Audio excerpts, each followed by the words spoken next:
The joke that echoed through the void started like most catastrophic events in human history, with boredom, alcohol, and a desperate attempt at humor. Logan Hart had been stationed at Outpost Viridian 9 for 3 years, 4 months, and 17 days. Not that he was counting. The remote interplanetary station orbited an unremarkable gas giant at the edge of what spacers called the Blood Sector, a region of abandoned space that had once been the front line of humanity's most brutal interspecies war. A conflict with an ancient race called the Varkari, known colloquially as vampires for their distinctive feeding methods and photosensitivity. A war that humanity had supposedly won. A war that had supposedly ended with the complete extinction of the Varkari race. That was nearly 8 centuries ago. Now, in the year 2438, the Blood Sector was nothing more than a graveyard of derelict ships and forgotten outposts like Viridian 9, staffed by unfortunate engineers like Logan, who drew the short straw in the Human Collective Union's assignment lottery. Another thrilling day in paradise, Logan muttered to himself as he recalibrated the station's atmospheric filtration system for the 3rd time that week. At 29, with unruly brown hair that constantly fell into his eyes and a perpetual 5 o'clock shadow, Logan looked exactly like what he was, a maintenance engineer who spent too much time talking to machines and not enough time talking to people. His particular affliction was a habit of narrating his own life, a quirk that had earned him the station-wide nickname of Monologue. It didn't help that he'd turned his personal maintenance live streams into something of a comedy show for the 43 other poor souls stationed on Viridian 9. Today, on Logan's extremely exciting engineering exploits, we'll be fixing the same damn filter that I've fixed twice this week, Logan announced to the camera drone hovering near his shoulder. I think Captain Jex is deliberately sabotaging it, just to watch me crawl through these ducts like a rat in a maze. The small chat window on his heads-up display showed a handful of crewmates had tuned in, most leaving laughing emojis or mock-serious questions about the critical importance of atmospheric integrity. You know what the worst part about this posting is? Logan continued, grunting as he wrestled with a particularly stubborn bolt. It's not the recycled food or the constant equipment failures, or even Captain Jex's mandatory team-building exercises. He paused for dramatic effect. It's the dating pool. 43 people, half of whom are married, a quarter of whom I can't stand, and the rest. He shook his head solemnly. Well, let's just say I've exhausted all possibilities. He reached deeper into the filtration unit, his voice echoing metallically through the duct. Sometimes I think about those old vampire legends. You know, the ones where they could sense a compatible mate across vast distances? Those Varkari Warbrides they used to tell stories about? Logan chuckled. The ancient texts in the database say they were genetically engineered to bond with their chosen partners. 1 bite and you're married for life. Sounds more efficient than the dating app, honestly. His audience responded with a mixture of laughter and mock horror. Someone named Ensign Chen posted, "Careful what you wish for. Heart." Logan finished the repair and crawled backward out of the duct, wiping sweat from his brow as he stared directly into the camera drone. I'm just saying, he continued, his voice dropping to a theatrical whisper as he gestured toward the viewport behind him that showed the endless void of the Blood Sector. If there's any ancient vampire warbride left in this haunted sector, I could use a wife to do my damn laundry. The chat exploded with laughter and jokes. Logan signed off with his usual salute and quip about keeping the air breathable so you ungrateful lot can continue to waste it. The live stream ended, and Logan returned to his quarters, forgetting the throwaway joke almost immediately. 3 days later, the proximity alarms of Outpost Viridian 9 screamed to life. An unknown vessel had emerged from the depths of the Blood Sector. It was massive, ancient, and unmistakably Varkari in origin, a warship thought to belong to a species that had been extinct for 800 years. And it was broadcasting a single message, directed specifically at Logan Hart. Accepted. Binding initiated. The chaos that erupted on Viridian 9 was immediate and absolute. The station went into full lockdown protocols, with Captain Mara Jex personally calming Logan while he was in the shower. "Hart! Get your ass to the command center now!" Her voice echoed through his quarters. "And bring that smart mouth that apparently just invited an extinct alien species to our doorstep." Logan stood frozen, soap suds sliding down his chest, trying to process what he was hearing. "Captain, I don't—" "Now, Hart!" 20 minutes later, wrapped in a uniform he hadn't properly fastened, Logan stood in the command center staring at the massive holographic display of the alien vessel. It was unlike anything in the modern human collective fleet, all organic curves and spine-like protrusions, with a deep crimson energy signature pulsing through what appeared to be vein-like conduits across its hull. Captain Jex was a tall, imposing woman with close-cropped silver hair and the kind of perpetually stern expression that made even decorated officers straighten their posture. She turned to Logan with eyes that could have cut through the station's hull. "Explain to me why an 800-year-old Varkari warship is sending messages directly to you. Maintenance engineer, third-class Hart." Logan swallowed hard. I may have made a joke during my live stream." "A joke," Jex repeated flatly. "About needing a wife and mentioning vampire warbrides. But it was just a stupid—" "You proposed to an extinct alien species?" The command center went utterly silent. Dr. Tamsin Rook, the station's lead xenobiologist, stepped forward from a console. Unlike the captain, Dr. Rook's expression held fascination rather than fury, with her wild mane of curly auburn hair and perpetually ink-stained fingers. She looked more like an eccentric artist than a scientist. "Captain, this is extraordinary," Dr. Rook said, her voice barely containing her excitement. "The Varkari were believed completely extinct. If this ship contains even one living specimen—" "It contains one that apparently believes it's engaged to Hart," Captain Jex cut in. "Actually," a communications officer interrupted, "they're sending something. A small craft has detached from the main vessel and is approaching the station."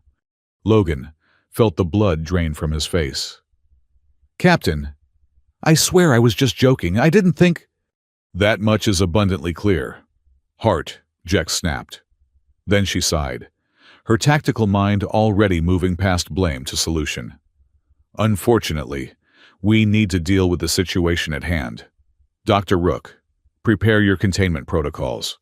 Security team to docking bay 3. Hart, you're with me." "Me?" Logan squeaked.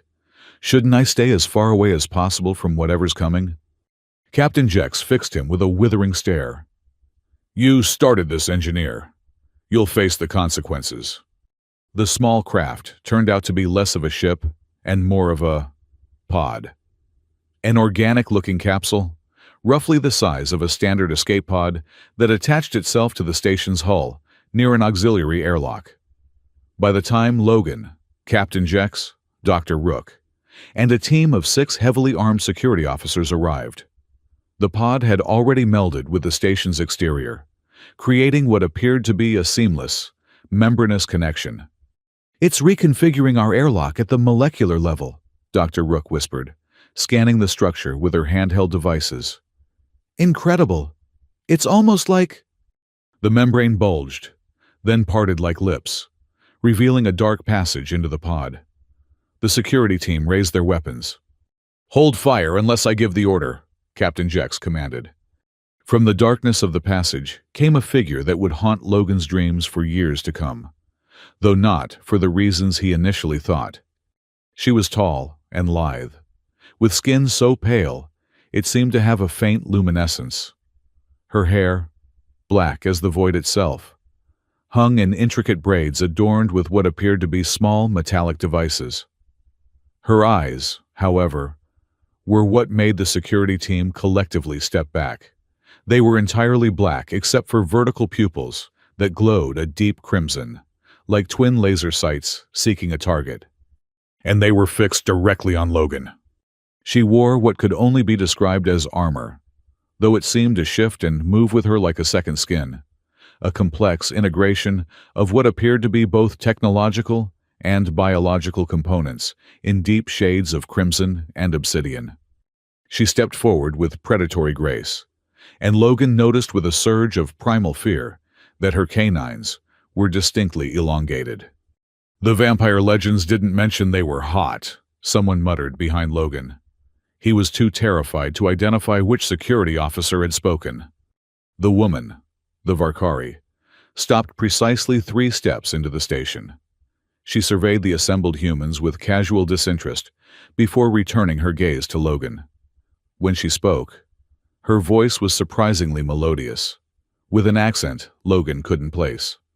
"I am Selena Vire, Warbride of House Varkari, Sentinel bloodline." She tilted her head slightly. "You called." I answered.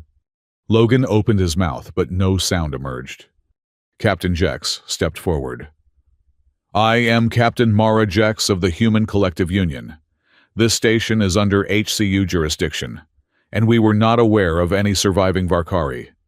Your presence here violates several interspecies treaties and—" Selena didn't even look at the captain. "I am not here for you.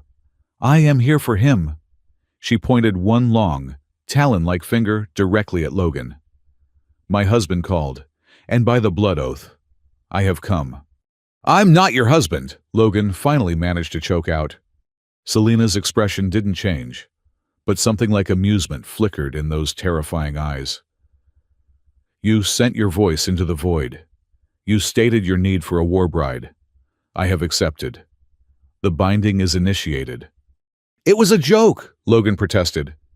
"The blood oath knows no humor," Selena replied simply. "It is binding." Dr. Rook stepped forward cautiously. "Fascinating. You've been in some form of stasis? For 800 years?" For the first time, Selena acknowledged someone other than Logan. "Yes, the great betrayal forced many of us into the long sleep. I was awakened by his call." "My call couldn't possibly have reached your ship," Logan argued. "It was just a live stream within the station." "Your genetic signature was projected with your image," Selena explained, as if to a child. "The warship recognized the pattern. You are of the bloodline." "What bloodline?" Captain Jex demanded. Selena finally turned to regard the captain. "He carries the blood of General Eric Hart, the betrayer, the last groom." Her gaze returned to Logan. "The oath was made. It was broken. Now it will be fulfilled." Logan felt the room spinning slightly. "Hart is a common name. There's no way I'm related to some ancient general from 800. "Your genetic pattern is a match," Selena stated with absolute certainty. "The ship does not make mistakes." "This is absurd," Captain Jex declared. "Engineer Hart is not going anywhere with you, and you will explain exactly how a Varkari warship has remained undetected for 8 centuries, and why it's appearing now." Selena took another step forward. The security team tensed, weapons rising slightly. "The explanation is for my husband alone," she said. "And I have not come to take him. I have come to protect what is mine." "I am not yours," Logan insisted, finding his voice again. "Look, there's been a misunderstanding. I'm not this general's descendant.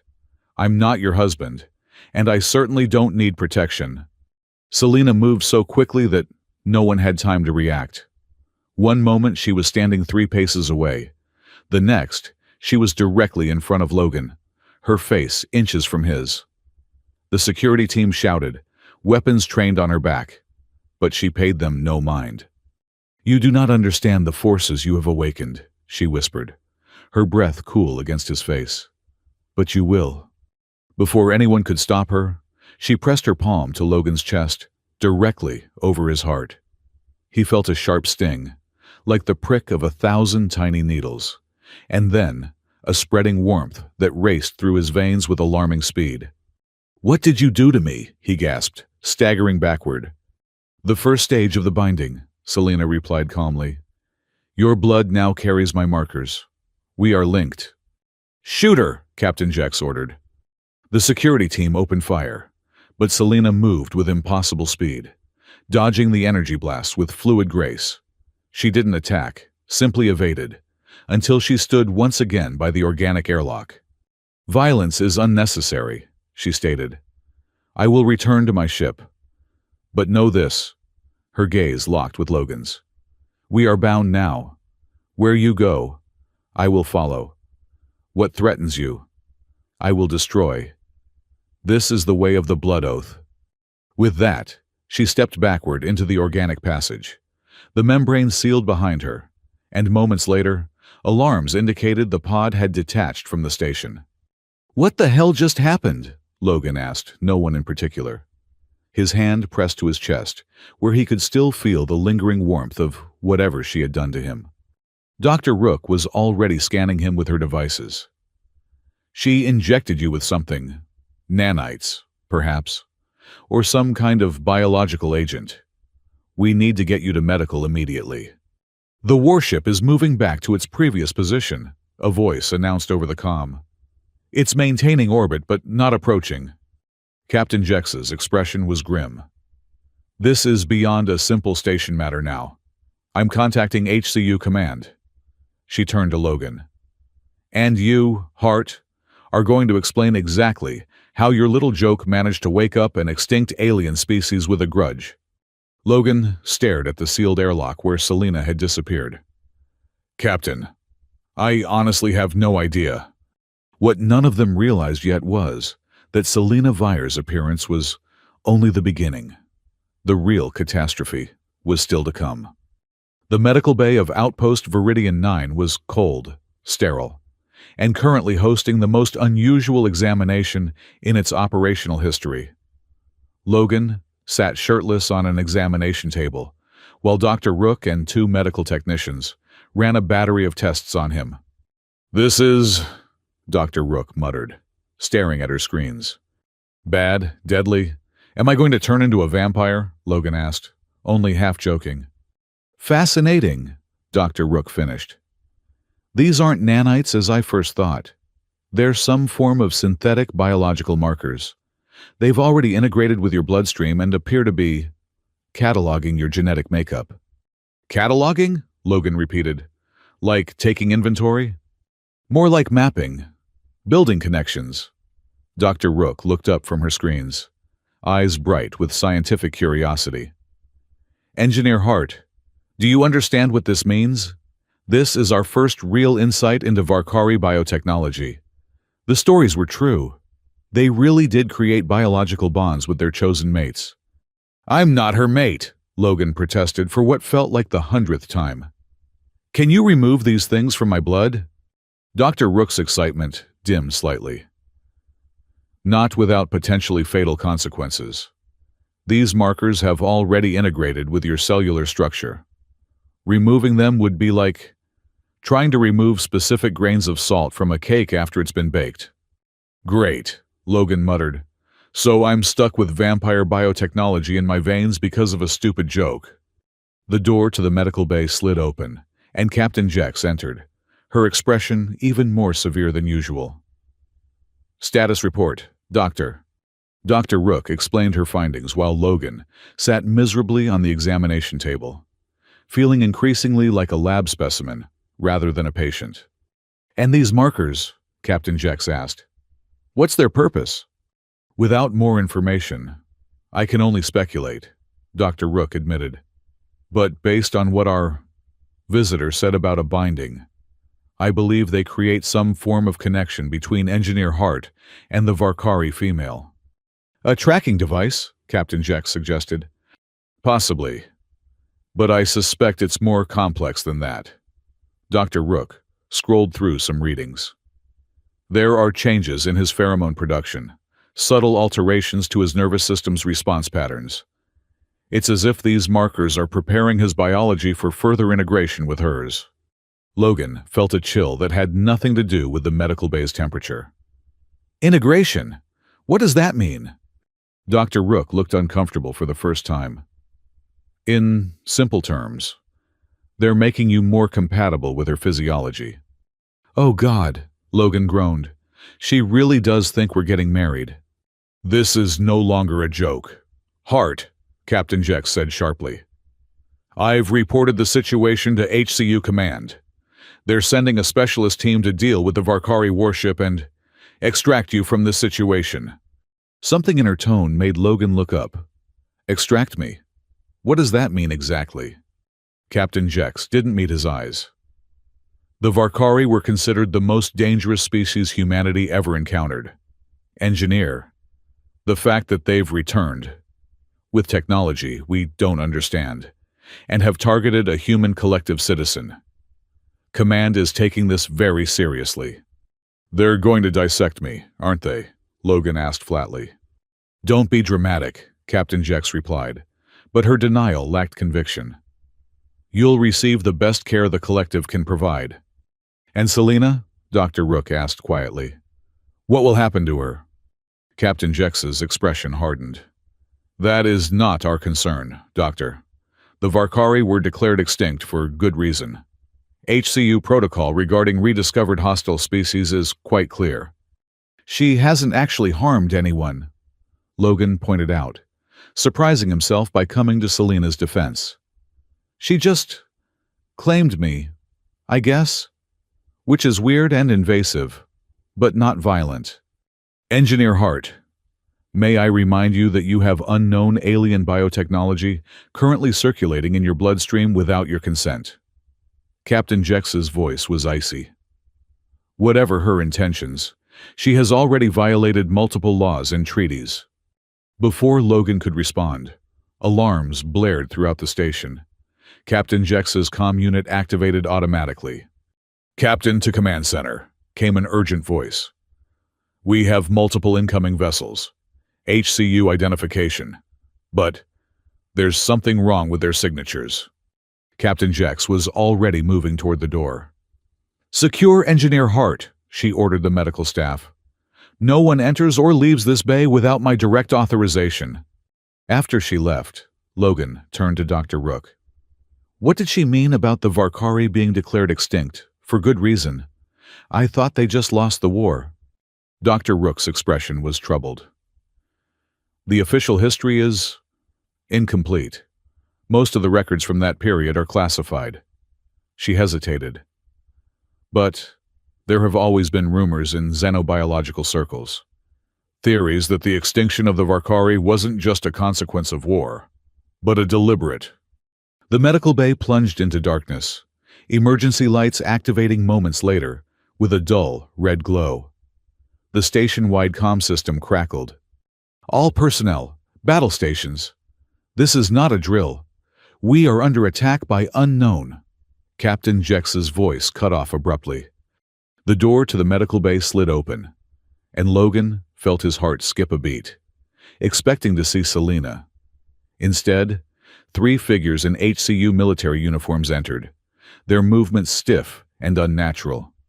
Engineer Logan Hart, the lead figure stated, his voice oddly flat. You will come with us. Dr. Rook stepped between Logan and the soldiers. This patient is under medical quarantine by order of Captain Jex. No one is to move him without... The soldier's arm shot out, grabbing Dr. Rook by the throat and lifting her off the ground with inhuman strength. The captain's authority has been superseded. That's when Logan noticed their eyes. All 3 soldiers had the same black sclera, with glowing vertical pupils he had seen in Selena. They're Varkari, he gasped. The soldier holding Dr. Rook turned to look at him, expression empty. We serve the last groom now, as all Varkari must. Put her down, Logan demanded, looking around desperately for a weapon. The soldier tilted his head, as if confused by the order, but then dropped Dr. Rook unceremoniously to the floor. She gasped for air, clutching her throat. You will come, the soldier repeated. The awakening has begun. You are needed. I'm not going anywhere with you, Logan said, backing away. And I'm not this last groom you're talking about. Your denial is irrelevant, another soldier stated. Your blood carries the marker. The prophecy must be fulfilled. They advanced on Logan, who backed up until he hit the examination table. The medical technicians had already fled through a side door, leaving only him and the still recovering Dr. Rook. "What prophecy?" Logan demanded, stalling for time. "What are you talking about?" "The betrayer's blood will return," the lead soldier intoned, as if reciting something memorized. "The last groom will awaken the sleeping army. The Varkari will rise again." They were almost upon him when the main door exploded inward, in a shower of metal and sparks. Through the smoke stepped a familiar figure, Selena Vire, her armor now fully activated, covering her completely except for her face. The crimson accents pulsed with energy, and in her hands she held what appeared to be twin curved blades that glowed with the same energy. "He is not for you," she stated, her voice eerily calm. The three soldiers turned as one to face her. "Sentinel Selena Vire," the leader acknowledged. "You have found the last groom as foretold. Your duty is complete. Surrender him to us." "My duty is to my husband," Selena replied. "No other may claim him." "The prophecy supersedes your oath," another soldier argued. "The Waking Queen commands it."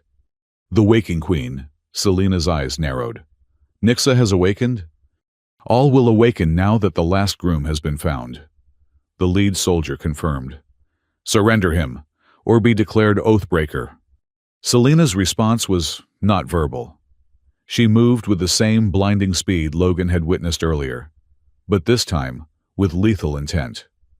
Her blades sliced through the lead soldier's armor as if it were paper, revealing not blood, but a strange luminescent fluid that spattered across the floor.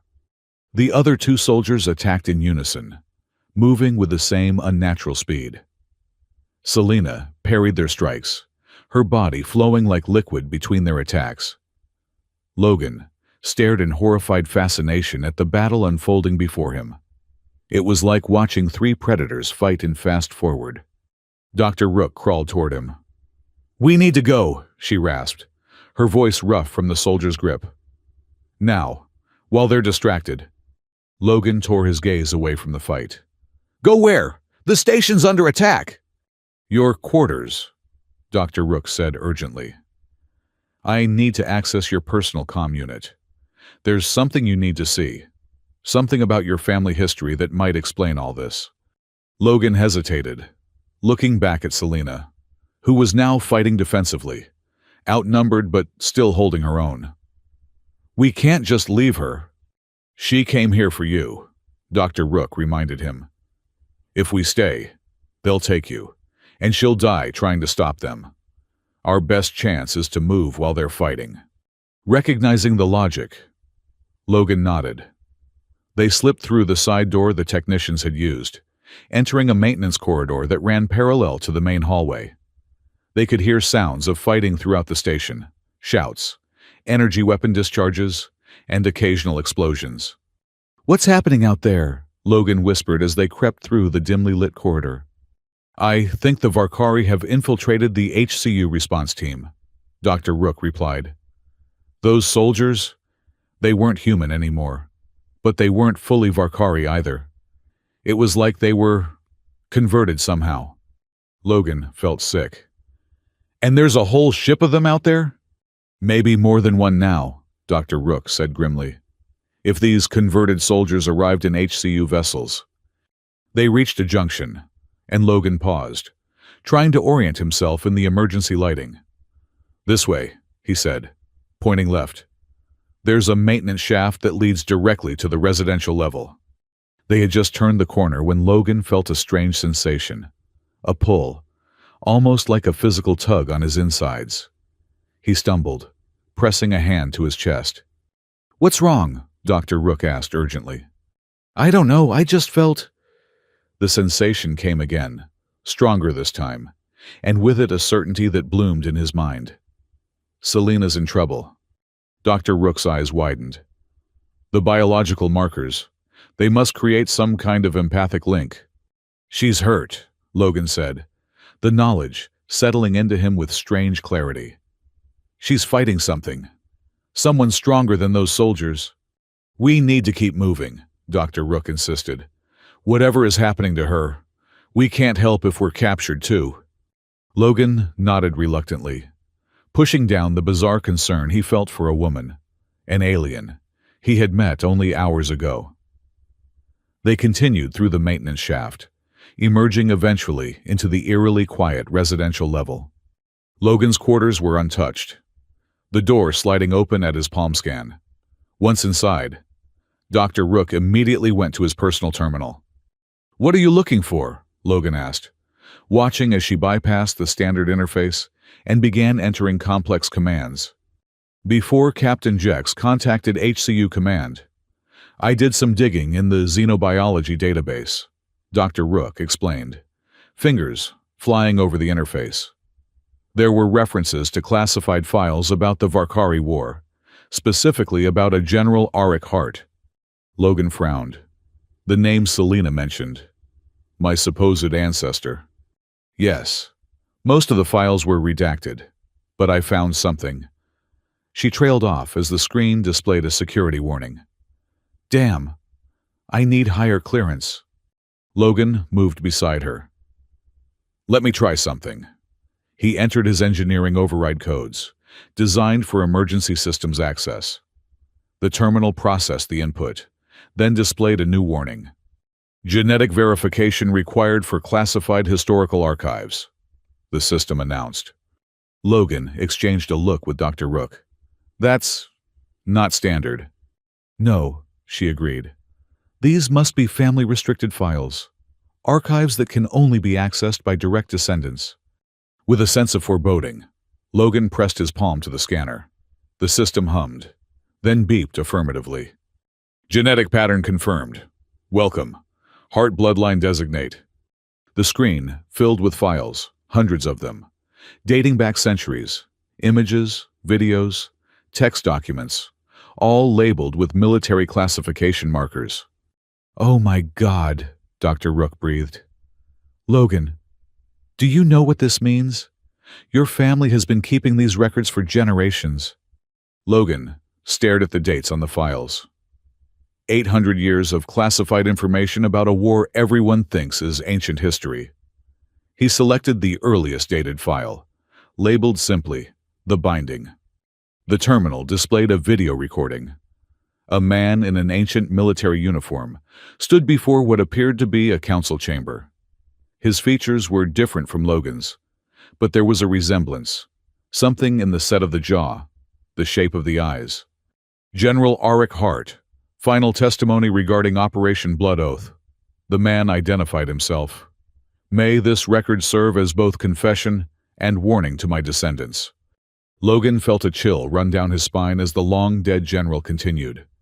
The Human Council authorized the infiltration of Varkari society through their most sacred ritual, the Blood Oath Binding. I volunteered to undergo genetic modification to make myself compatible with their highest bloodline, to bind myself to a Varkari Warbride and gain access to their biological technology. The general's expression was haunted. The binding was successful. I was joined to Sentinel X-SciFi, a genetic elite of their warrior caste. Through our connection, I learned of their weaknesses, their defensive positions, and the location of their stasis chambers, where much of their population slept while their warships patrolled. Logan felt sick as he began to understand. He betrayed them. He used their marriage ritual as a weapon. The Council ordered the destruction of all stasis facilities. General Hart continued on screen. Billions of sleeping Varkari, eliminated with targeted fusion strikes. The awake population was too small to sustain itself without the sleepers. Victory was assured. The general's face hardened. But the Council didn't understand the nature of the blood oath. When Nixa realized my betrayal, she did not die as expected. The genetic bond between us transformed. Her pain became rage. Her love became hatred. But the bond remained. She escaped with a handful of her elite warriors, swearing a new oath that she would return when the Hart bloodline had forgotten its sin, and extract vengeance not just on humanity, but on her own kind who had allowed themselves to be deceived. The recording crackled with age. I record this warning for my descendants. The blood oath cannot be broken, only transformed. If Nixa or any of her followers survive in stasis, they will return one day, and they will seek the last groom, the descendant who completes the circle of betrayal and retribution. The recording ended, leaving Logan and Dr. Rook in stunned silence. He committed genocide, Logan finally whispered. And my family has been hiding the truth for 8 centuries. Not just hiding it, Dr. Rook pointed out, scrolling through other files. Look at these: genetic monitoring programs, surveillance protocols. Your family has been working with the HCU for generations, watching for signs of Varkari return. Before Logan could respond, the door to his quarters exploded inward. Through the smoke stepped a figure that made Selena look positively friendly by comparison. She was taller than Selena, with the same pale skin and black eyes. But where Selena's features held a certain predatory beauty, this Varkari's face was a mask of cold hatred.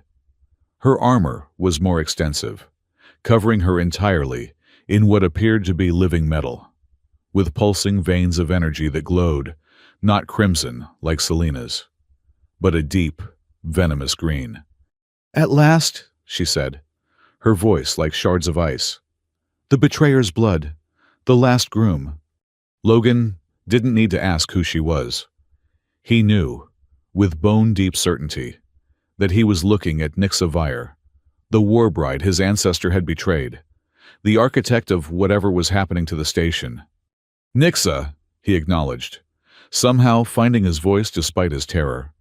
She tilted her head, studying him with those terrible eyes. "You know me. Good.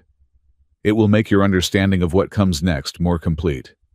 Dr. Rook stepped in front of Logan protectively. "Whatever happened in the past, he had no part in it. Your quarrel is with people who died centuries ago." Nixa's gaze flicked to Dr. Rook with cold disinterest. "The blood oath transcends time, human. His veins carry the betrayer's essence. His existence is in continuation of the sin." "And what about Selena?" Logan asked, desperate to keep her talking while he frantically tried to think of a way out. "She's Varkari, too. She believes in the blood oath." "Selena is young, naive." Nixa's lip curled in disdain. "She slept through the great betrayal, awakened only by your careless call. She knows nothing of what your bloodline did to our people." "And the soldiers?" Dr. Rook asked. "The ones who look human but aren't?" A terrible smile spread across Nixa's face. "My children, humans remade through the reverse of the process your ancestor used against us.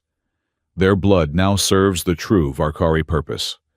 "Which is what, exactly?" Logan demanded, his fear giving way to anger. "Revenge? Destroying random humans who had nothing to do with what happened centuries ago?" "Not destruction," Nixa corrected. "Transformation. Humanity engineered us to be perfect companions, perfect soldiers. We will return that gift by remaking humanity in our image." She stepped forward, raising a hand that morphed into something resembling a syringe. "Beginning with you, last groom. Your blood will complete the circle. Your transformation will signal the awakening of all my sleeping children." Logan backed away, but there was nowhere to go in the small quarters. Dr. Rook looked around desperately for a weapon, but found nothing useful. "You don't have to do this," Logan tried. "Whatever happened, it was centuries ago. We can find another way." "There is no other way," Nixa stated with absolute conviction. "The blood oath demands completion." She lunged forward with supernatural speed, but before she could reach Logan, the wall beside them exploded outward. Through the newly created hole tumbled Selena, her armor damaged and leaking the same luminescent fluid Logan had seen from the soldiers. She positioned herself between Logan and Nixa, her blades raised defensively. "He is not yours to claim, Queen Mother," Selena growled, using a title that made Nixa's eyes flash with rage. "You dare address me so, child? You who slept while our kind was slaughtered?" Nixa's armor rippled, forming blades similar to Selena's, but larger, crackling with green energy. "You know nothing of what he represents." "I know that he called, and I answered," Selena replied. "The blood oath is mine." Nixa laughed, a sound like breaking glass. "Your oath is meaningless. He is the betrayer reborn. His blood will serve a greater purpose than your pathetic bonding." They clashed in a blur of motion, their blades sending sparks of crimson and green energy across the room. Logan pulled Dr. Rook away from the fight, toward the hole Selena had created in the wall. "We need to get to the command center," Dr. Rook shouted over the sounds of battle. "If we can access the main communications array, we might be able to call for real HCU help." Logan hesitated, looking back at Selena, who was clearly outmatched by the older, more powerful Varkari. "She's losing." "We can't help her by staying," Dr. Rook insisted. "Those files in your family archive, they might contain information on Varkari weaknesses, ways to stop Nixa." Reluctantly, Logan nodded. They slipped through the hole in the wall, emerging into a corridor that showed signs of recent fighting, scorch marks from energy weapons, and worse, smears of both human blood and the luminescent Varkari fluid. They moved cautiously through the station, avoiding the main corridors and using Logan's knowledge of maintenance routes to navigate toward the command center. Occasionally, they encountered station personnel, some hiding, others moving with purpose toward defensive positions. The situation became clearer as they gathered information. Approximately 30 converted humans had boarded from what appeared to be a hijacked HCU response vessel. They were systematically taking control of key systems and rounding up station personnel. "For conversion, presumably," Dr. Rook said grimly. "If Nixa can transform humans into those hybrid soldiers, then she's building an army," Logan finished, "starting with Viridian 9, but not ending here." When they finally reached the command center, they found it in shambles. Bodies of both station crew and converted soldiers littered the floor. Captain Jex was nowhere to be seen. "The communications array," Dr. Rook urged, moving toward the central console. Logan followed, but stopped when he spotted a familiar figure slumped against a wall. Captain Jex, badly wounded but still alive. He rushed to her side. "Captain, what happened?" Jex's eyes fluttered open, focusing on him with difficulty. "Hart, you're still human." "For now," Logan confirmed. "Captain, we need to contact HCU Command. Warn them about what's happening." Jex coughed, blood speckling her lips. "Can't. Communications. Compromised. They're in the system." She grabbed his arm with surprising strength. "Hart, listen. The Varkari ship. It has a transmitter, powerful enough to reach the entire sector." "How does that help us?" Logan asked. "The original HCU operation," Jex managed. "Your ancestor. He used the Varkari's own systems against them. The warship. It will recognize your genetic signature, like the woman said." Understanding dawned. "You want me to go to the Varkari ship? That's suicide." "Only chance," Jex insisted. "Stop the Queen, before she converts everyone." Her grip weakened. "Code in my personal files. Operation Blood Oath Reversal. Your family's failsafe." Dr. Rook joined them, having overheard. "Captain, we can't send him to that ship alone. It's—" "Not alone," came a voice from the doorway. They turned to see Selena, her armor even more damaged than before, leaning against the frame for support. Her eyes, however, remained fierce and determined. "My ship," she stated simply. "I will take him." Logan looked between the dying captain and the wounded Varkari warrior.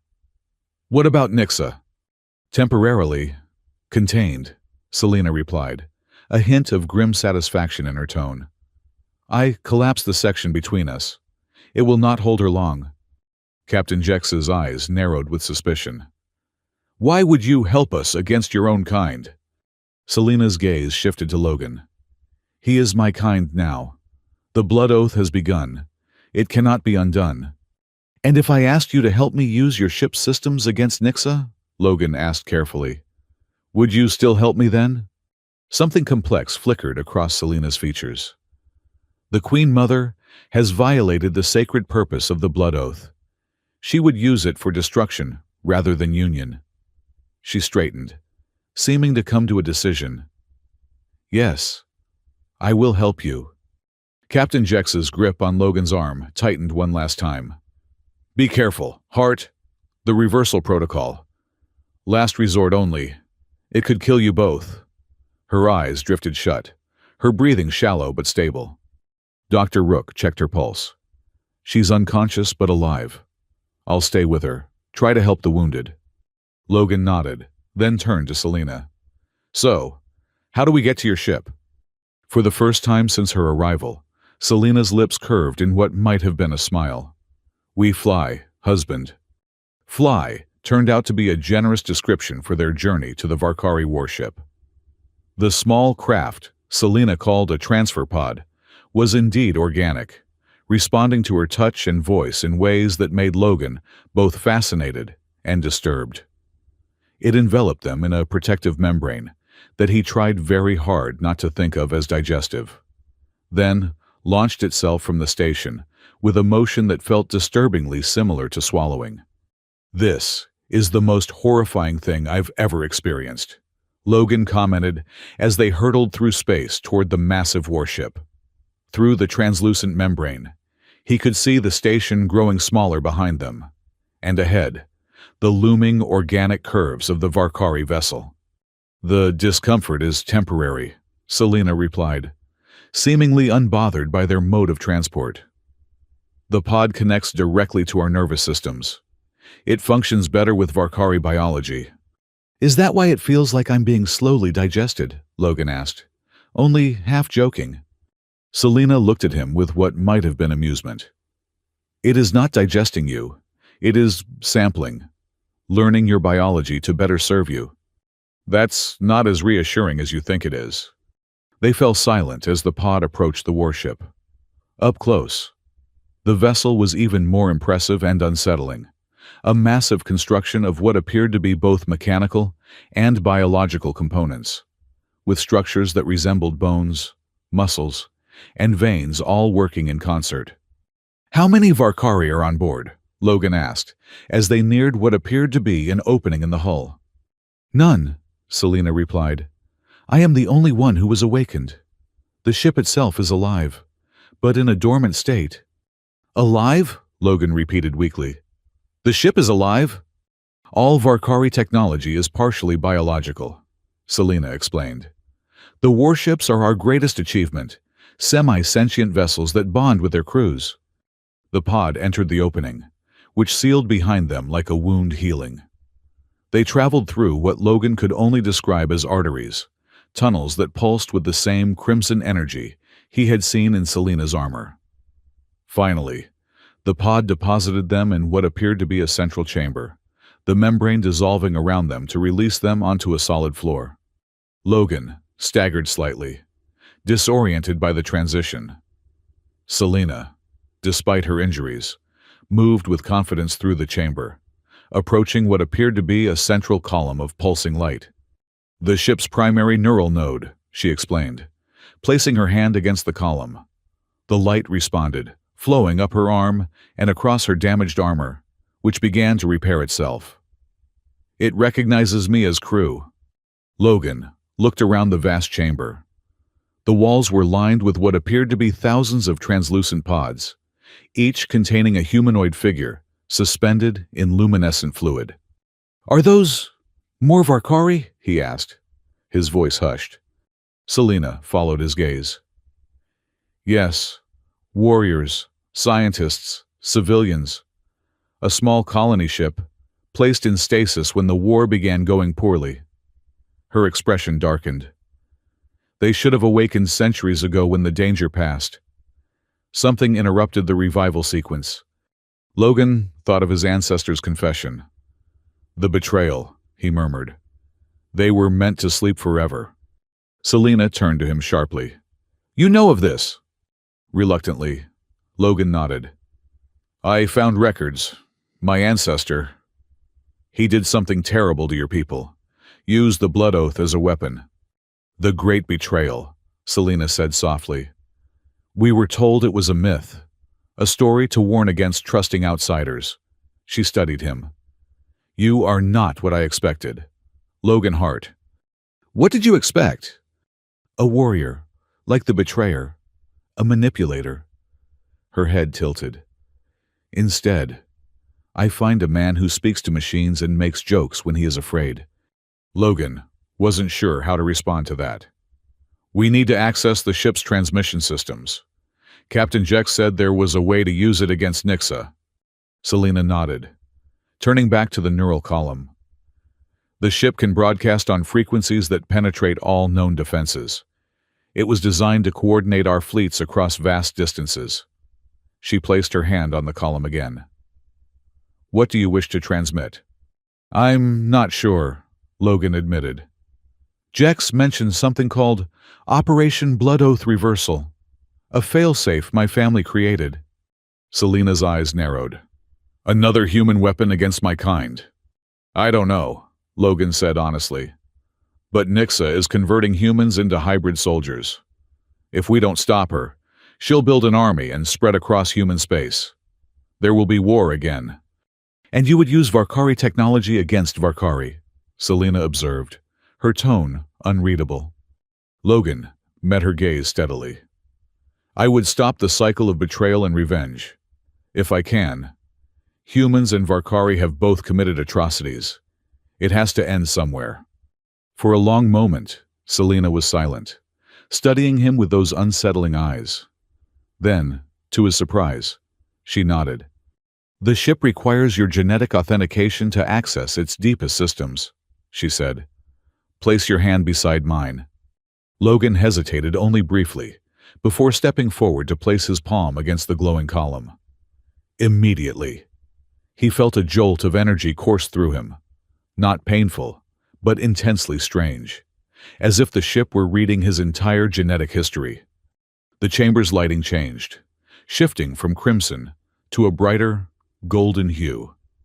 Displays appeared in the air around them, showing what appeared to be the ship's systems in a language Logan couldn't read. It recognizes you, Selena said, sounding faintly surprised. As the compatible one. Compatible? Logan repeated. Before Selena could explain, the displays shifted again, now showing images of the station. Nixa and her converted soldiers were systematically taking control, herding humans into what appeared to be conversion chambers they had set up in the cargo bays. We're out of time, Logan said urgently. How do I access the transmission systems? Selena guided him through the Varkari interface, which responded to both touch and thought in ways that were remarkably intuitive once he stopped trying to understand the alien script. Soon, they had accessed what appeared to be the ship's communications array. The failsafe code, Logan muttered. How do I input it without knowing what it is? The ship is connected to the station systems, Selena pointed out. It can access your captain's files. Following her guidance, Logan found himself navigating through the station's database, through the Varkari ship's systems, a bizarre merging of technologies that somehow worked seamlessly together. He found Captain Jex's personal files, and, within them, a heavily encrypted document labeled Heart Bloodline Contingency, Operation Blood Oath Reversal. This is it, he said, opening the file. The document contained a complex genetic sequence, along with instructions that made Logan's blood run cold. The reversal protocol was designed to sever the blood oath by targeting the specific genetic markers that enable the bond. He read aloud. When activated, it will destroy all active Varkari binding technologies within broadcast range. He looked up at Selena, understanding the implications. This would kill you, and probably me too, since your markers are in my bloodstream. Selena's expression was solemn. It would destroy the basis of all Varkari society. The blood oath is central to our existence. Then we can't use it, Logan decided. There has to be another way. What about the truth? Selena suggested, gesturing to the displays showing Nixa's assault on the station. She uses the betrayal to fuel her rage, to justify her actions. But the sleeping ones do not know what happened. They follow her because she is Queen Mother, the oldest awakened. Logan considered this. If we could wake them, show them what really happened, both the human betrayal and Nixa's response, they might choose differently. Selena finished. The blood oath is sacred, but it is meant for creation, not destruction. What Nixa does perverts our deepest beliefs. Can we do that? Wake them and show them the truth? Selena nodded slowly. The ship contains the complete historical record of our people, and your genetic signature can access both human and Varkari archives. Together, we could create a true accounting, one that neither side has been willing to face. Logan took a deep breath. Then let's do it. Wake your people and tell them the truth. They worked quickly, compiling records from both the ship's archives and the classified files Logan's family had kept hidden for centuries. The full story emerged, a tale of fear, manipulation, genocide, and twisted vengeance that had spanned 800 years. The Human Council had feared the Varkari's biological technology and their rapid expansion. Rather than seeking peaceful coexistence, they had authorized Operation Blood Oath, a plan to infiltrate Varkari society through their most sacred ritual. General Arik Hart had been genetically modified to be compatible with the Varkari elite, specifically targeting Nixa, a high-ranking sentinel from one of their oldest bloodlines. The plan had worked. Through their bond, Hart had gained access to critical Varkari information, including the locations of their stasis facilities, where billions of their kind slept during long interstellar journeys.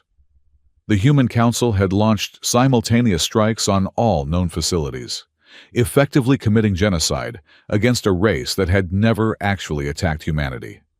But they had underestimated the blood oath itself. When Nixa discovered the betrayal, the shock should have killed her. The bond was that deep.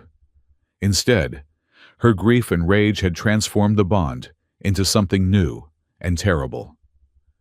She had escaped with a handful of followers, vowing to return when humanity had forgotten their crime. For centuries, she had slept, waiting for the perfect moment. The Hart family, knowing the danger, had worked with the HCU to monitor for any sign of Varkari return, and had developed the reversal protocol as a last resort. It's ready, Logan finally said, looking at the complete record they had assembled. We can broadcast this to all Varkari systems, including the sleepers here, and any of Nixa's forces on the station. Selena placed her hand over his on the neural column. It may not be enough. Nixa's hatred has had centuries to grow, and your people may not accept their role in this atrocity. We have to try, Logan insisted. Otherwise, we're just continuing the cycle. They initiated the broadcast. Throughout the ship, the stasis pods began to glow brighter as their occupants were gradually awakened. On the displays showing the station, they could see Nixa and her soldiers pause, receiving the transmission directly through their biological systems. Now we wait, Selena said quietly. They didn't have to wait long. The displays showed chaos erupting on the station as Nixa's forces fragmented, some continuing their assault, others standing down in apparent confusion. Nixa herself was shown raging, destroying equipment and converted soldiers alike in her fury. She's coming, Selena said with certainty. She will not allow this truth to spread. As if summoned by her words, alarms blared throughout the ship. Something was approaching, a small craft similar to the one that had brought them, but moving with much greater speed and purpose. She's boarding, Logan realized. Can we seal the ship against her?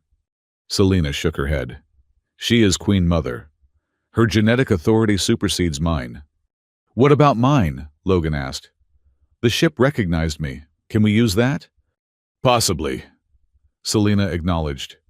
But we would need to access the ship's deepest protocols, the ones that govern the blood oath itself. Before they could explore that option further, the chamber shuddered. A section of the wall tore open, and through the breach stepped Nixa, her armor now fully transformed into something monstrous, more weapon than protection, with pulsing green veins that seemed to be consuming her form rather than enhancing it. "Traitors!" she snarled, her voice distorted. "You would rewrite history to absolve the betrayer's blood?" "Not absolve," Logan countered, stepping forward despite his fear. "Acknowledge. Both sides committed terrible wrongs. The cycle has to end. Nixa." "It will end," she agreed, advancing on them. "When humanity is remade in our image, when the betrayer's bloodline is erased." Selena moved to intercept her, but Nixa batted her aside with enhanced strength, sending her crashing into the neural column. Logan found himself facing the enraged Varkari queen alone. "Your ancestor took everything from me," Nixa hissed, her face inches from his. "My people, my future, my very self. The blood oath was meant to create life, to join our species in harmony. He turned it into a weapon of extinction. And now you're doing the same thing," Logan pointed out, backing away. "Converting humans against their will, continuing the violence." "It is justice," Nixa insisted. "It's revenge," Logan countered. "And it won't bring back what you lost." Nixa's hand shot out, grabbing him by the throat and lifting him off the ground. "Nothing will bring back what I lost, but your death will begin the cleansing." As Logan struggled for breath, his hand brushed against the neural column behind him.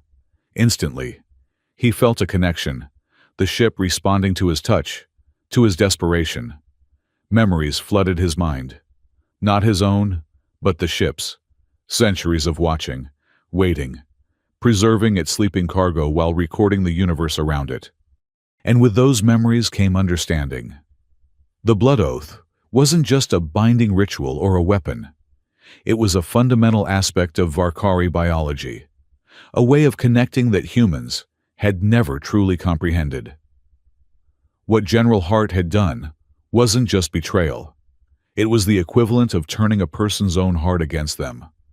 But the ship had been designed to facilitate the oath, not pervert it.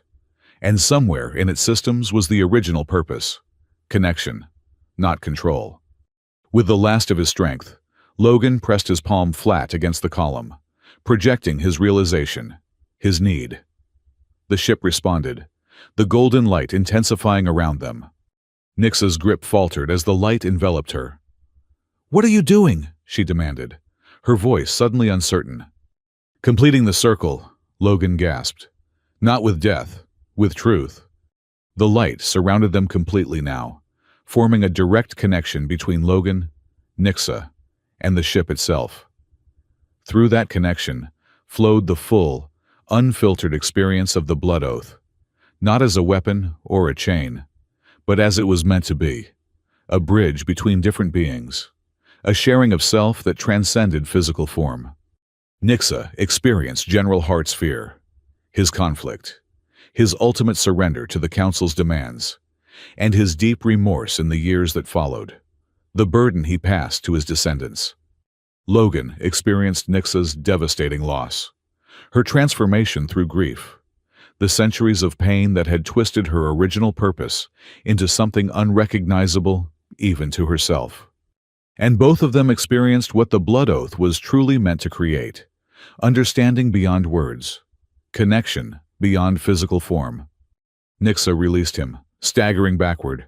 "No," she whispered. "This changes nothing. The dead remain dead." "But the living don't have to keep dying," Logan said, finding his voice again. "Your people are waking up, Nixa.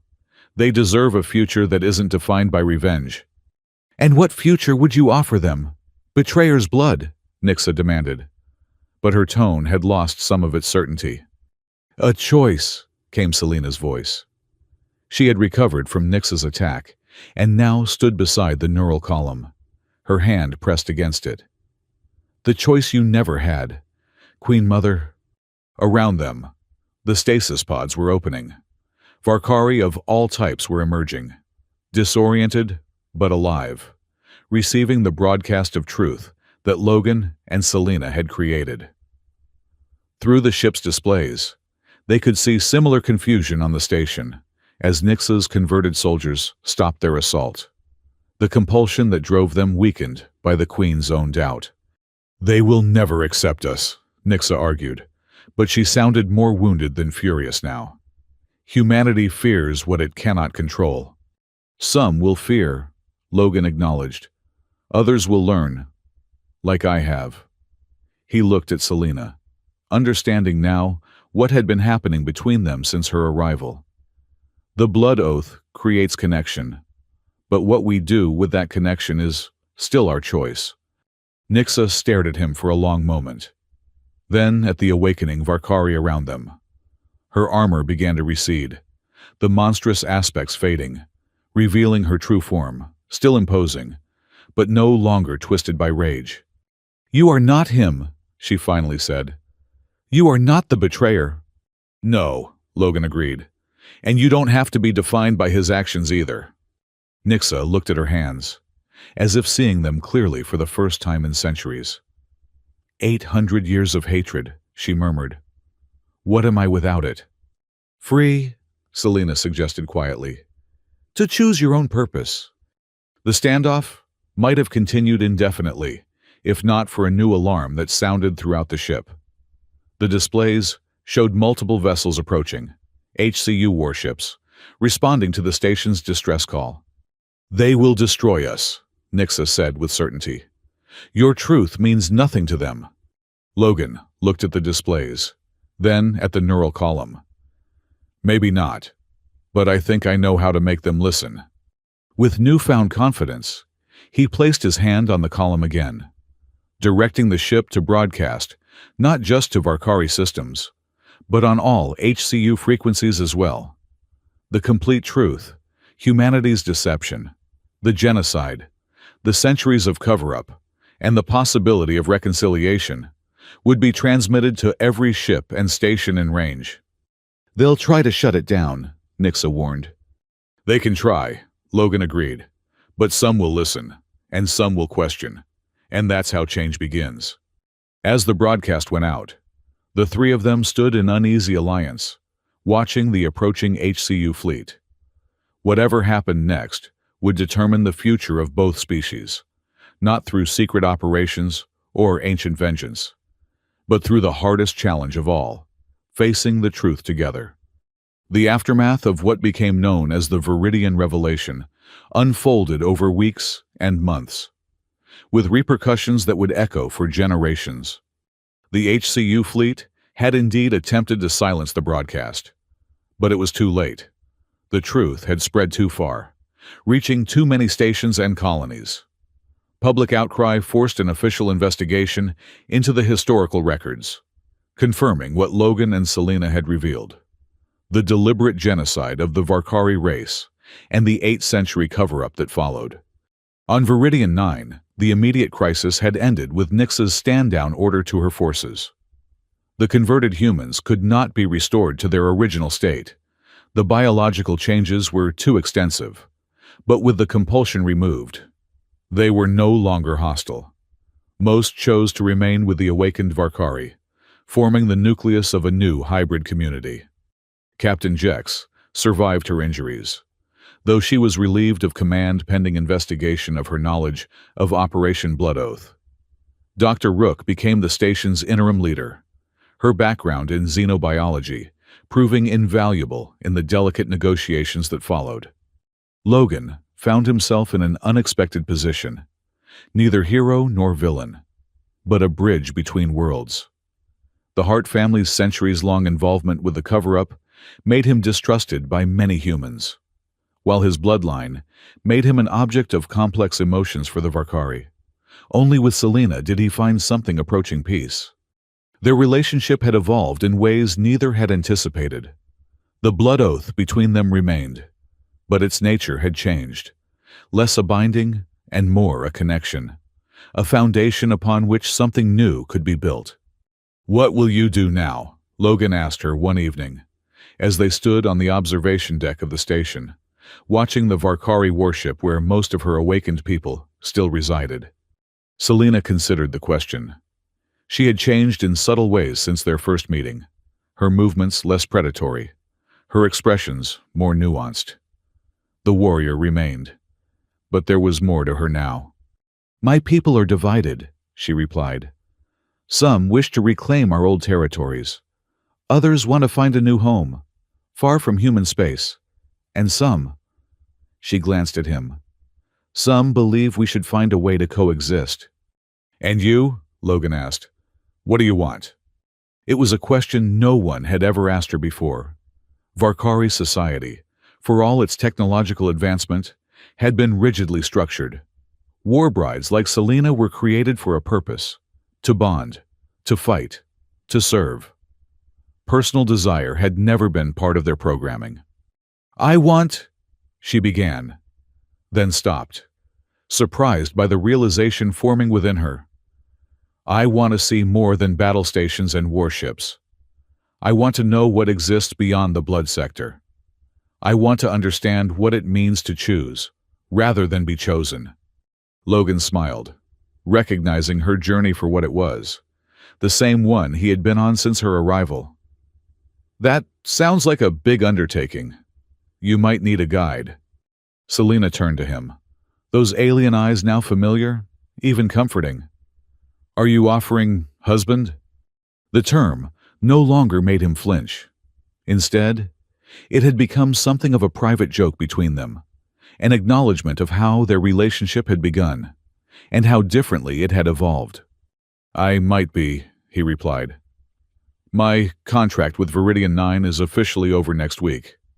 I've been thinking about requesting a transfer to one of the deep space exploration vessels." He shrugged. "They could probably use a good engineer, and maybe a Varkari cultural expert." "You would leave your people?" Selena asked, genuinely curious. "After everything that's happened?" Logan looked out at the stars. I think maybe I need to figure out who I am apart from my family's legacy. 800 years of secrets and guilt. That's a heavy inheritance." He turned back to her. "Besides, someone needs to show the universe that humans and Varkari can do more than just try to destroy each other." Selena's lips curved in that not-quite smile he had come to recognize. "A noble mission." "More like a convenient excuse to see some interesting places," Logan countered with a grin. "But if it happens to promote interspecies harmony along the way, I won't complain." Their moment was interrupted by a comm alert. Dr. Rook's voice came through the station system. "Logan, Selena, you might want to come to the command center. We're picking up some unusual signals from the outer system." When they arrived, Dr. Rook was studying a series of readings with intense concentration. She looked up as they entered, her expression a mixture of concern and excitement. "3 more Varkari ships just dropped out of FTL at the edge of the system," she informed them. "Older models than yours, Selena, but definitely the same design." Logan felt a chill. More of Nyx's followers. "Unknown," Dr. Rook replied. "They're not responding to standard hails, but they're broadcasting something on a frequency similar to your blood oath transmission." Selena stepped forward, studying the readings. "They're awakened sleepers," she said with certainty. "Ships that must have escaped the original purge, hidden in deep space." She looked at Logan. "They would have received our broadcast. They know the truth now." "And they've come looking for what?" Logan asked uneasily. Before Selena could answer, the comm system activated again. A face appeared on the main display, another female Varkari, similar to Selena in appearance but older, with elaborate markings on her pale skin that denoted high status. "I am Elder Sentinel Lyrae of House Varkari," she announced. "We seek the one called Logan Hart, the last groom." Dr. Rook glanced at Logan, who nodded his permission to respond. "This is Dr. Tamsin Rook of Outpost Viridian 9. Logan Hart is here." The Elder Sentinel's crimson gaze seemed to pierce through the screen directly to Logan. "We have received the truth transmission. We have witnessed the resolution between Queen Mother Nixa and the Hart bloodline. We come seeking confirmation." "Confirmation of what?" Logan asked, stepping into view. "That the cycle is truly broken," the elder replied. "That the blood oath has found a new expression." Her gaze shifted to Selena, who had moved to stand beside Logan. "Sentinel Selena Vire, you have claimed the last groom as husband." It wasn't a question, but Selena answered anyway. "Yes, Elder. By choice, not compulsion." Something like approval flickered across the Elder's austere features. "Then it is as the ancient texts foretold, when betrayal is answered not with vengeance, but with truth. The sundered bloodlines shall reunite, and from their union, a new path will emerge." Logan blinked in surprise. "There was a prophecy about this." "Not a prophecy," Selena corrected quietly. "A hope, written by the first architects of the blood oath, who feared what might happen if it was ever corrupted." The elder sentinel nodded. "We have slept for centuries, preserved by those who foresaw both the greatness and the danger of our binding technology. Now, we awaken to find the worst has come to pass. And yet, possibility remains." "What exactly do you want from me?" Logan asked directly. "Your presence," the elder replied. "Along with Sentinel Vire, there are other ships awakening across what you call the blood sector. Other Varkari emerging from stasis. They will have questions. They will need to see that reconciliation is possible." Logan exchanged a glance with Selena, seeing his own thoughts reflected in her eyes. The deep space exploration he had mentioned might need to wait. "And Nixa?" he asked. "What of her?" "The Queen Mother has requested solitude," the elder said, "to reflect on 8 centuries of purpose now fulfilled. Whether she will emerge to lead again, or choose another path, remains to be seen." Dr. Rook had been listening with increasing fascination. "Elder Sentinel, Outpost Viridian 9 would be honored to host diplomatic talks between your people and representatives from the human collective." The elder's expression softened slightly. "A generous offer, Dr. Rook. One we will consider. But first, we must attend to our own. Many who wake will carry the old hatred, knowing only the betrayal, not the reconciliation." "I understand," Logan said. "We'll help however we can." The communication ended, leaving the command center in thoughtful silence. Dr. Rook turned to Logan and Selena with a bemused expression. "Well, it seems your travel plans might be changing," she observed. Logan ran a hand through his hair, a gesture of nervous habit. "Looks like it. From maintenance engineer to interspecies diplomat. Not exactly the career path I had in mind." "You don't have to do this," Selena said quietly. "The blood oath no longer compels you. You could choose another direction." Logan looked at her, understanding the deeper question in her words. "The oath doesn't compel me, but it does connect me, to you, to this moment in history, to a chance to make something right that went terribly wrong centuries ago." He shrugged. "Besides, I did technically ask for a wife. It would be rude to back out now." Selena's eyes widened slightly, then narrowed with that hint of amusement he had come to cherish. "You still claim our binding was a joke, husband?" "The way it happened? Absolutely," Logan grinned. "But the results? Those I'm starting to take very seriously." Dr. Rook cleared her throat pointedly. "I'll just go prepare those diplomatic protocols, shall I?" She left the command center with a knowing smile. Alone. Logan and Selena faced each other in the glow of the displays showing the newly arrived Varkari ships. The future stretching before them was uncertain, complex, potentially dangerous, and infinitely more interesting than anything Logan could have imagined when he'd made that fateful joke during his maintenance livestream. "We should prepare to meet the elders," Selena said, ever practical. "They will have many questions." "Just one question first," Logan said, taking her hand in a gesture that had become natural between them. All those other ships waking up. They'll have more Warbrides, won't they? Ones who might also claim to be connected to the Heart bloodline? A complex emotion flickered across Selena's features. Something Logan might have called jealousy, if he didn't know better. Yes, the Blood Oath was designed to create multiple viable pairings within compatible bloodlines.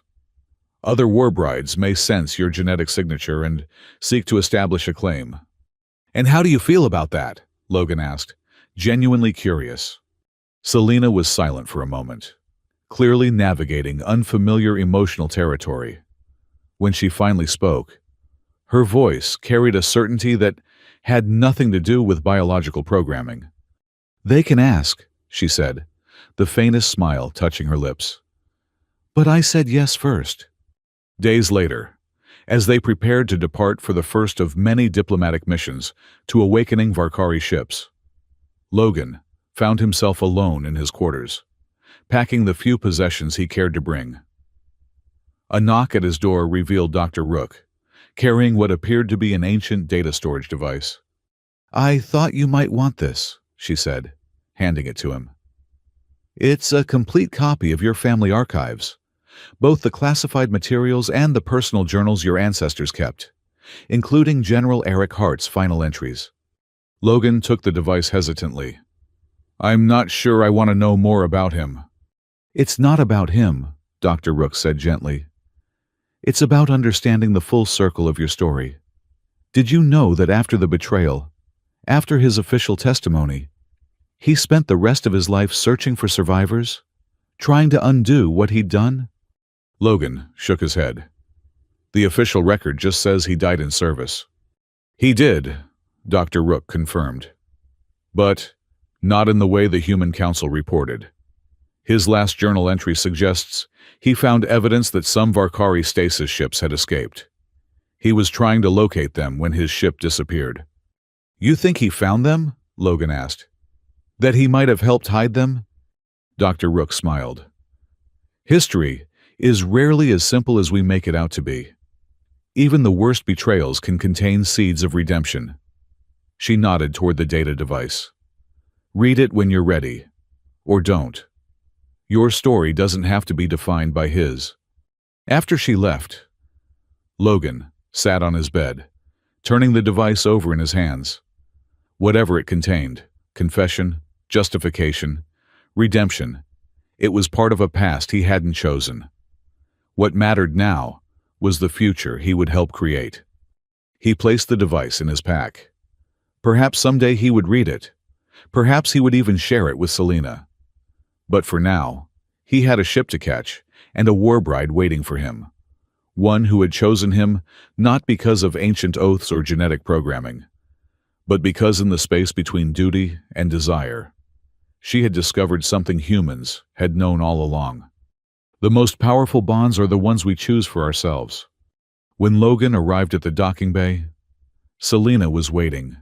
Her armor, once purely functional, now bore subtle decorative elements that reflected her evolving identity. She stood straighter, her gaze more direct, no longer just a warrior following programming, but a person making choices. "Ready, husband?" she asked, with that not-quite smile that had become precious to him. Logan nodded, shouldering his pack. "Ready, wife." Together, they stepped into the transfer pod that would take them to the Elder Sentinel's ship, and whatever future awaited them among the stars.